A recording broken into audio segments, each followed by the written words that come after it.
bolado, fala bolada, bom dia nação, é isso aí, que saudade de dizer isso, que saudade de dizer isso, bom dia nação.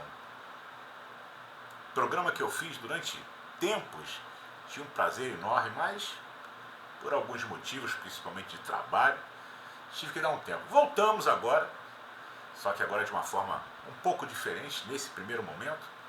Mas o importante é a gente sempre estar batendo esse papo, eu trazer as principais notícias do Mengão para você.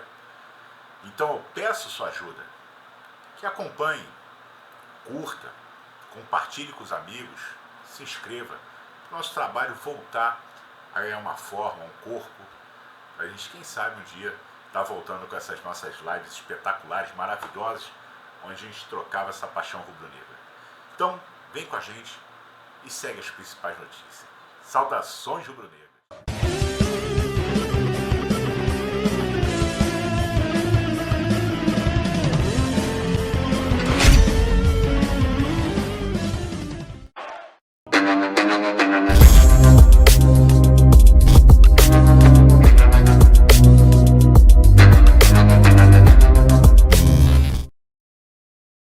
Vamos começar falando sobre o debate à presidência do Flamengo no próximo triênio que aconteceu na ESPN na noite desta segunda-feira. É isso aí, Rodrigo Dunche, Luiz Eduardo Batista e MGM, né? O MGM que toda hora falava meu site, mas tudo bem, vamos lá.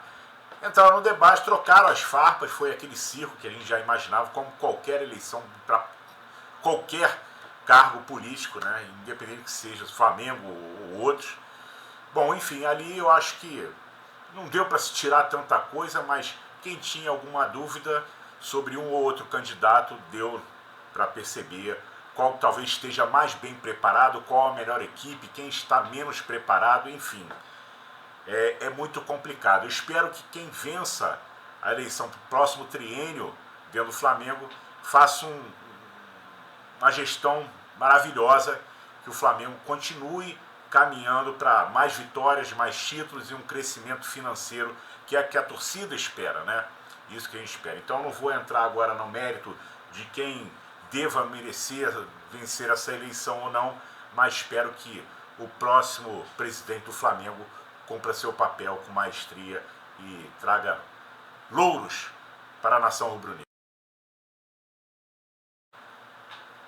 Vamos também falar sobre Gabriel Barbosa, que continua afastado do grupo, né? Não joga, por enquanto não joga mais com a camisa do Flamengo até encerrar o contrato, está de fora do jogo contra o Cuiabá, que será nesta quarta-feira, e em conversa inclusive com Marcos Braz, nada foi definido sobre uma possibilidade de Gabriel ainda utilizar a camisa do Flamengo nesta temporada.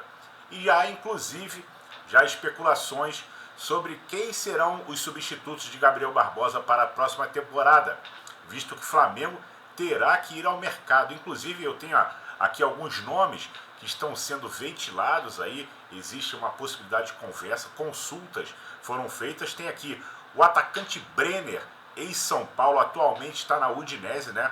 Então é um bom jogador, né? Inclusive em Copa do Brasil fez gol contra o Flamengo. É um jogador até interessante.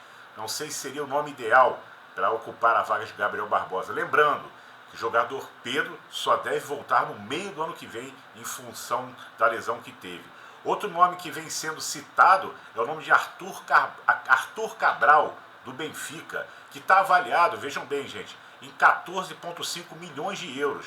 Tá? Também é outro alvo, mas existem outros clubes europeus interessados no atleta. Então o clube Benfica, hoje ele atua pelo Benfica, ele falou que para aquisição do atleta só em definitivo, não tem essa questão de empréstimo, vai ter que ser em definitivo, visto que existem outros clubes interessados no atleta. Outro nome citado é do colombiano Cúcio Hernandes, tá? Que está no Columbia Crew. Ele tem contrato até o final de 2025 e daqui a 6 meses ele pode estar livre no mercado. Mesma coisa que aconteceu com o Gabriel, a procura no meio do ano inclusive. Tá? Então, visto essa possibilidade do atacante sair de graça, o clube do Columbus, né? Ele vê a necessidade de repente negociar o atacante colombiano, que tem se destacado bastante, é um jogador bem interessante.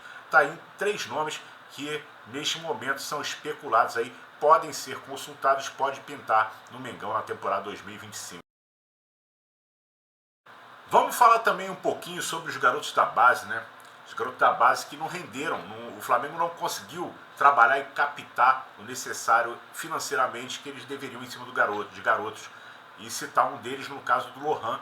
Lohan é um garoto que ficou de fora, começou até ter oportunidades, mas queimaram o garoto de alguma forma, principalmente torcida e mídia, né? Algumas pessoas da mídia queimaram o garoto erroneamente. Isso atrapalhou demais e atrapalhou o próprio Flamengo. Isso aí você acaba atacando um ativo do Flamengo, uma forma do Flamengo captar dinheiro nos cofres, né? Então o Flamengo esse ano de 2024 não alcançou as suas metas, seus objetivos em venda de jogadores, e Lohan foi um desses, um garoto que é uma joia, uma promessa da base, e acabou que não conseguiu render o suficiente que era esperado dele. Mas o Flamengo tem projeto para colocar o Lohan em uma prateleira mais acima, faz um planejamento para vender o Lohan em torno de 200 milhões de reais. Eu acredito que nesse momento ele não vale essa grana toda, mas vamos ver se agora com mais oportunidades no time principal, jogando mais principalmente o Carioca, alguns times realmente cheguem com um aporte financeiro que seja interessante. O Flamengo tem até alguns times ingleses, tá? No meio do ano se especulou inclusive Real Madrid, mas tem alguns times ingleses já de olho no Lohan. Lohan e alguns times que eu falo aqui, o Nottingham Forest, o West Ham, o Brighton, o Aston Villa, demonstraram interesse na aquisição do jovem Lohan. Falou-se até no caso de uma troca até com o Antony como forma de pagamento. Vamos ver o que vai acontecer. Então os garotos da base, o Flamengo tem que dar ter um cuidado maior para poder alcançar inclusive os objetivos, que é bem claro, do Flamengo de vender esses garotos e fazer uma captação bem grande de dinheiro. Tá? Outro garoto que eu gostaria de falar que vem sendo destaque do Flamengo no final dessa temporada, por uma necessidade, acabou sendo muito importante, é o Everton Araújo, né, tá? Everton Araújo que no dia de hoje estará junto ao Flamengo para fazer uma renovação de contrato, uma multa rescisória maior, um aumento salarial. Então o garoto vem se destacando bastante. Acredito que o Everton Araújo, talvez até na próxima janela, já tenha ofertas de grandes clubes da Europa. Então é um jogador muito bacana. Hoje o Everton Araújo tem um contrato até dezembro de 2026 com uma multa de 40 milhões de euros, tá?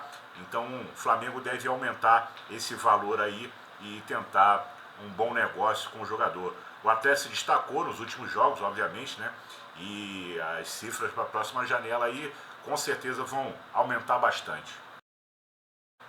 Para finalizar, nesta quarta-feira teremos mais uma partida válida pelo Campeonato Brasileiro, Flamengo e Cuiabá, Cuiabá e Flamengo, né, na Arena Pantanal. O Flamengo que a priori vem com 14, é isso mesmo, gente, 14 desfalques para a partida. Isso é inaceitável no calendário, no futebol brasileiro. Na lista de desfalques a gente pode colocar aqui, ó, convocados para as seleções, Ortiz e Gerson pelo Brasil, o Plata pelo Equador e o Varela na seleção uruguaia. Varela e Gerson e Ortiz que provavelmente se enfrentarão nesta noite de terça-feira, vai ter Brasil e Uruguai. Tá? No departamento médico nós temos o Pulgar, o De La Cruz, Carlinhos, Arrascaeta, Pedro, Vina, Cebolinha e Luiz Araújo. Luiz Araújo que ainda está com ponto de interrogação, vamos ver até quarta-feira o que vai acontecer. Suspensos Bruno Henrique e afastado o Gabriel. Fica difícil, quem fica numa situação bem complicada é o Felipe Luiz, que vê falta de matéria-prima para colocar em campo, vai ter que se virar com o que tem, e ainda tem essa situação do Gabriel, né, está sendo afastado pela diretoria, essa briga de egos, né, verdade é essa, independente se Gabriel merece estar no Flamengo depois de tudo ou não, tem gente que acha que sim, tem gente que acha que não. Eu acho que quem sai perdendo somos nós, torcedores, é o Flamengo e também o técnico Felipe Luiz. Mas, a princípio, o Flamengo com 14 desfalques para a partida contra o Cuiabá, que vai acontecer, como eu falei, na Arena Pantanal, às 19 horas desta quarta-feira. Tá? O Flamengo está com 59 pontos na tabela, 9 pontos atrás do líder. Tá? É muito difícil, eu acho quase que impossível vencer esse brasileiro, mas quem sabe, tem gente ainda que acredita, mas vamos lá, o Flamengo que essa temporada conquistou o Carioca e a Copa do Brasil até então.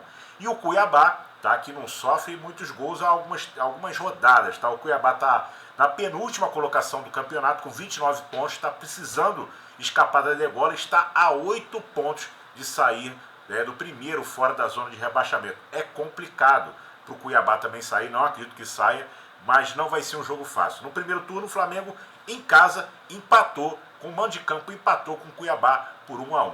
Tá? Então não é um jogo fácil e com esses problemas que o Felipe Luiz tem para a montagem desse time do Flamengo que vai enfrentar o Cuiabá na quarta-feira às 19 horas.